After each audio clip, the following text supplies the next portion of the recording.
ایک اور جو مسئلہ حکومت کے حوالے سے ہی عرض کروں کہ اس کے لیے میں پہلے ایک مثال عرض کرتا ہوں. آج تک یہ بات ہے کہ زلزلوں کی قبل از وقت پیشن گوئی کی جا سکتی ہے یا نہیں کی جا سکتی وقت سے پہلے. مثلا زلزلہ اگلے ہفتے آنا ہے، اس ہفتے کوئی ادارہ، مشین، کوئی ذریعہ ایسا ہے کہ جو یہ بتا دے کہ اگلے ہفتے زلزلہ آنے والا ہے، یا کل کو زلزلہ آنے، رات کو آنے، دن کو بتا دیا جائے کہ زلزلہ آ رہا ہے اس علاقے کے اندر یا طوفان آ رہا ہے. عرصے سے انسان اس کوشش میں ہیں، ایسے بنا رہے ہیں مشینیں، آلے، دستگاہیں جو انہیں الرٹ کر دیں اور وقت سے پہلے بتا دیں، لیکن ایسے ہوتا نہیں ہے.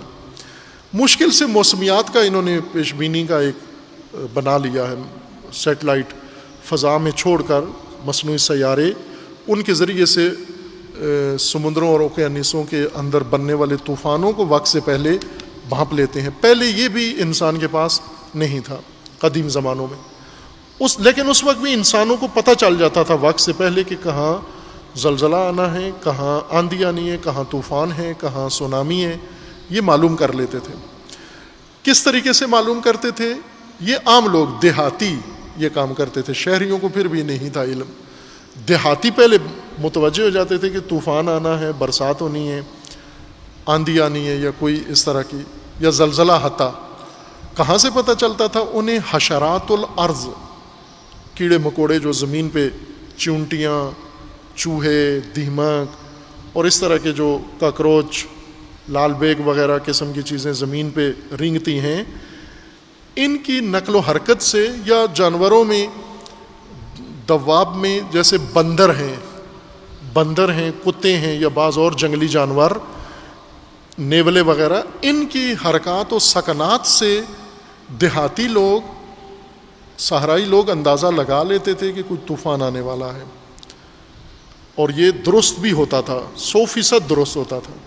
اگر حشرات میں ہلچل نظر آ رہی ہے تو 100% طوفان آنا ہے. اور لوگ اپنے سامان سمیٹ لیتے تھے، حفاظت کر لیتے تھے، اپنے جانور محفوظ جگہ پہ یا اپنے غلے محفوظ کر لیا کرتے تھے. اسی طرح کا ایک واقعہ جو کتب میں ہے کہ نجومیوں کو نہیں پتہ چلتا تھا. خواجہ طوسی رحمۃ اللہ علیہ، ان کے خواجہ نصیر الدین طوسی، شیخ طوسی اور ہیں، خواجہ طوسی اور ہیں. یہ خواجہ نصیر الدین طوسی جو فیلسوف ہیں، منجم بھی تھے، یہ ان کے بارے میں ہے، یا ان کے بارے میں ہے، یا انہوں نے کسی کے بارے میں ذکر کیا ہے، اب پوری خصوص تفصیلات میرے ذہن میں نہیں. اس میں وہ یہ ذکر کرتے ہیں کہ ایک سفر میں، دور دراز کے علاقے کا سفر کر رہے تھے، تو رات ان کو کسی گاؤں میں آ گئی. تو رات بسر کرنے کے لیے انہوں نے پنچکی میں پناہ لی جا کر. وہ راستے پہ تھی. پنچکی پانی کے ذریعے سے جو آٹا پیسنے کی چکی، جندر جس کو کہتے ہیں، وہ چکی وہاں پر تھی، اور یہ گزر رہے تھے. رات آ گئی تو انہوں نے پنچکی والے سے کہا کہ میں یہاں رات رہ سکتا ہوں؟ تو اس نے کہا رہ لیجئے. تو یہ رک گئے وہاں پر. رات ہوئی جب، تو انہوں نے، گرمی کا موسم تھا اور باہر سونے کے لیے انہوں نے اپنا کہا کہ میں باہر سوں گا. تو چکی والے نے کہا کہ اندر سوئیں، رات کو بارش ہوگی. جبکہ بارش کا کوئی موسم نہیں تھا، کہیں بادل نہیں تھے، کچھ بھی نہیں تھا. تو انہوں نے کہا کہ تمہیں کہاں سے پتہ ہے رات کو بارش ہوگی؟ انہوں نے کہا بارکہ میں کہہ رہا ہوں آپ کو، آپ مہمان ہو، میں کہہ رہا ہوں کہ اندر سو جاؤ، بہتر ہے، رات کو بارش ہوگی، طوفان ہوگا. انہوں نے کہا بھائی پہلے مجھے یہ سمجھو کہ تمہیں پتہ کہاں سے ہے؟ منجم میں ہوں، موسمیات کا ماہر میں ہوں، اور پیشن گوئی تم کر رہے ہو کہ رات کو بارش ہوگی. انہوں نے کہا میں جاہل ہوں، میں پڑھا لکھا نہیں ہوں. میں نے یہ دیکھا ہے کہ یہ میرا کتا روزانہ، اس کے جو رات کا ٹھیا ہے جہاں پر یہ روزانہ رات کو بیٹھتا ہے، وہ یہ جگہ ہے باہر. لیکن جس دن آندھی طوفان ہوتا ہے، یہ اس دن یہاں نہیں بیٹھتا، یہ اٹھ کے اندر فلاں جگہ بیٹھتا ہے. تو آج یہ اپنی مقررہ جگہ پہ نہیں بیٹھا، یہ ادھر جا کے بیٹھا ہے، تو اس کا مطلب ہے آج طوفان ہے. باہر کے انہوں نے کہا کہ کتے کو کیا پتہ، تجھے کیا پتہ، منجم میں ہوں. اور یہ اصرار کر کے وہیں باہر سو گئے. اور پھر یہی ہوا، رات کو، آندھی رات کو، آندھی، بارش، طوفان، جھکڑ سب آیا اور اس کی زد میں آ گئے وہ. خوب یہ قدیم سے ایک رائج طریقہ ہے. چونٹیاں خصوصاً زلزلے کی دھمک کو وقت سے پہلے زمین کی تہ میں جو کچھ ہوتا ہے چونٹی اس کو زمین کے اوپر محسوس کر لیتی ہے، چونٹیوں کی ہلچل بتا دیتی ہے، یا دیمک یا حشرات اس طرح کے جو زمین پہ رینگتے ہیں، یہ ان کی ہلچل سے فوراً پتہ چل جاتا ہے کہ کچھ ہونے والا ہے۔ عام لوگ اس کو خاطر میں نہیں لاتے چونکہ وہ تو حشرات کو مسل دیتے ہیں، لیکن کچھ لوگ حشرات کے اوپر نگاہ رکھتے ہیں اور ان کی ہلچل سے کچھ اندازہ لگا لیتے ہیں۔ انہیں حشرات الارض کہا جاتا ہے، ان کی ہلچل کسی آنے والے طوفان کے وقوع کی نشاندہی ہوتی ہے۔ اسی طرح جیسے حشرات الارض ہیں زمین کے اوپر رینگنے والے حشرے، اسی طرح سیاست کے میدان میں حشرات و سیاست بھی ہیں، اور ان کی بھی ہلچل حشرات الارض کی طرح کسی سیاسی طوفان، سیاسی آندھی، سیاسی کسی چیز کی پیشن گوئی ہوتی ہے۔ آپ یہ چیز دیکھ لیں کہ پاکستان میں اس وقت حشرات و سیاست میں سخت ہلچل ہے۔ سیاست کی دنیا کے جو حشرات ہیں، یہ حشرات سیاسی پارٹیاں ہیں، سیاسی گروہ ہیں، سیاسی کینڈیڈیٹ ہیں، یہ خواہ موجودہ حکومت میں ہوں، خواہ اپوزیشن میں ہوں، یا الیکشن ہار چکے ہوں، کیونکہ ایک بہت بڑی سیاسی طبقہ وہ ہوتا ہے جو الیکشن ہار کے اپنے دفتروں میں اور ڈیروں پہ سیاست کر رہے ہوتے ہیں، یہ سب حشرات و سیاست ہی شمار ہوتے ہیں۔ ان کے اندر ہلچل بتا دیتی ہے کہ کیا ہونے والا ہے۔ یہ سب کے سب انتخابات کی تیاریاں کر رہے ہیں۔ حشرات و سیاست، ان کے اندر جو ہلچل ہے جس نوعیت کی ہے، یہ انتخابات کی تیاریاں کر رہے ہیں۔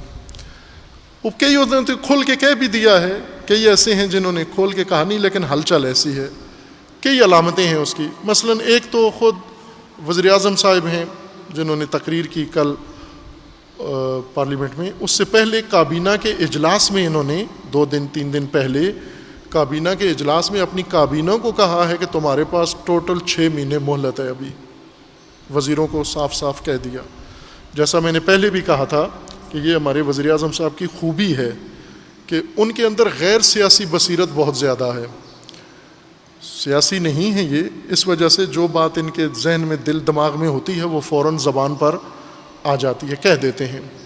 اپنی کل کی تقریر میں بھی کہہ گئے، کچھ بہت ساری باتیں کہہ گئے جو کوئی سیاستدان ہوتا تو نہ کہتا، تول کے بولتا، لیکن انہوں نے اپنی غیر سیاسی بصیرت کی وجہ سے کہہ دیا۔ وہ وزیروں کو کہہ دیا کہ 6 مہینے تمہارے پاس ٹائم ہے، 6 مہینے میں کچھ کرنا ہے۔ پھر وزیروں کا آپس میں اس وقت جو کابینہ کے اندر وزیروں میں سخت آپس میں الجھاؤ پیدا ہوا ہے، ایک دوسرے کو انہوں نے، یعنی ساری وزیر اعظم صاحب کے وزیروں نے اتفاق کیا کہ حکومت ناکام ہے اور ختم ہو رہی ہے، اور اس کو کون ختم کس نے کیا آپس میں ایک دوسرے پر ڈال رہے ہیں۔ یہی جو وزیر سائنس و ٹیکنالوجی ہیں، انہوں نے کھل کے کہہ دیا نام لے کر بڑے سینئر وزیروں کا کہ ان کی وجہ سے یہ حکومت ناکام ہو گئی ہے، یعنی 6 مہینے بعد جو ہونے والا ہے اس کے یہ ذمہ دار ہیں، یہ انہوں نے کہہ دیا ہے۔ میڈیا پہ بھی آ گیا ہے، تبصرے بھی شروع ہو گئے ہیں، اور وزیر اعظم صاحب نے بھی کہہ دیا ہے۔ وزیر اعظم صاحب سے پہلے دوسرے لگے ہوئے تھے، ان کی ہلچل اسی طرح کی تھی۔ ان میں سے ایک کام جو آپ تیزی سے پارلیمنٹ میں دیکھیں تو مذہبی نوعیت کے بل پاس ہو رہے ہیں، رسول اللہ کے نام کے ساتھ خاتم النبیین لگایا جائے، کہ حتمی لازمی قرار دیا جائے قانوناً، جب آپ رسول اللہ کا نام لیں تو خاتم الانبیاء ساتھ ضرور کہیں آپ۔ اب یہ پابندی دین کی طرف سے نہیں ہے، واجب تو نہیں ہے کہ آپ حتماً خاتم الانبیاء کہیں، آپ کا ایمان ہونا چاہیے، عقیدہ ہونا چاہیے، لیکن جب بھی رسول اللہ کا نام آئے ساتھ خاتم الانبیاء ہو، یہ تو اللہ تعالیٰ نے لازمی نہیں قرار دیا، خود رسول اللہ نے لازمی نہیں قرار دیا۔ آپ کا عقیدہ ایمان ہونا چاہیے رسول اللہ کی خاتمیت پر۔ لیکن پاکستان کی اسمبلیوں میں، سندھ اسمبلی میں پہلے پاس ہوا، پھر پنجاب میں، پھر وفاقی میں، کہ حتماً ہونا چاہیے۔ اسی طرح صحابہ کی ناموس، اسی طرح بقی کے مزار، اسی طرح اور بہت سارے بل پہ بل، اور اتفاقی رائے سے پاس ہو رہے ہیں سارے بل۔ خوب یہ بھی تیاریاں ہیں در حقیقت، یہ کوئی مذہب کا درد یا دکھ وہ نہیں ہے ان کے دلوں میں بیٹھا ہوا، یہ نہ حمایت دین ہے نہ کوئی اور ہے، یہ سب در حقیقت اپنے حلقے کے لیے تیاریاں ہو رہی ہیں، اتفاقی آراء سے سب تصویب ہو رہا ہے، قراردادیں منظور ہو رہی ہیں۔ خوب ان کی نوعیت سیاسی ہے، سیاسی طور پر یہ، اور سیاستدان کر رہے ہیں، علماء چپ ہیں، علماء نے نہیں یہ تجویز پیش کی کہ خاتم الانبیاء کہا جائے، لیکن انہوں نے سیاسیوں نے یہ بڑھ کر لیا ہے، چونکہ پچھلے الیکشن میں بھی یہ عنصر بہت زیادہ غالب تھا، خاتم الانبیاء والا، خاتمیت والا، اور اس پر کافی ووٹ ملے تھے۔ اگر آپ کے ذہن میں ہوں پچھلے 2018 کے الیکشن، تو ان کے اندر ایک بہت بڑا ووٹ بینک ان لوگوں کا تھا، ان لوگوں نے ووٹ لیے تھے جو خاتمیت کی تحریک چلا رہے تھے اور نعرے لبیک والے۔ تو ظاہر ہے کہ وہ ان ووٹوں پر سب کی نگاہیں ہیں۔ پرانی پارٹیوں کے گڑھ، وہاں پر بھی اس نعرے والوں نے ووٹ زیادہ لیے، تو انہیں لگ گیا ہے کہ یہ ووٹوں والا نعرہ ہے، یہ ووٹوں والا ایشو ہے۔